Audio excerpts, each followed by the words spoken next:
ఒక ఊర్లో అబ్బిగాడు సుబ్బిగాడు. అబ్బిగాడు ఈ రోడ్డు మీద బంగారం దొరికితే బాగుండు అన్నాడు. అప్పుడు సుబ్బిగాడు ఎవరిని కోరుకుంటున్నావు, దేవుణ్ణేనా అని అడిగాడు. అప్పుడు అబ్బిగాడు అన్నాడు, అవునరా దొరికితే చాలా బాగుండు అన్నాడు. సుబ్బిగాడు దొరికితే ఏం చేస్తావు? అప్పుడు అబ్బిగాడు అన్నాడు, అమ్మితే డబ్బులు వస్తాయి, హాయిగా ఖర్చు పెట్టుకోవచ్చు. అప్పుడు సుబ్బిగాడు అడిగాడు, ఎలాగో దేవుణ్ణే కదా కోరుకునేది, అదేదో డబ్బులే దొరకాలని కోరుకోవచ్చు కదా.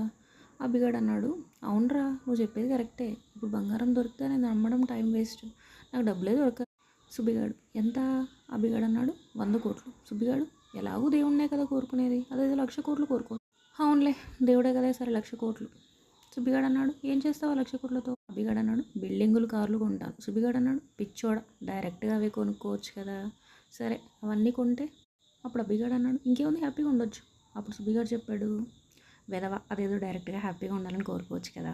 అబ్బిగాడు అన్నాడు, అరే నాకేం వద్దురా బాబు, నీకు దండం రా, ఉంటానే.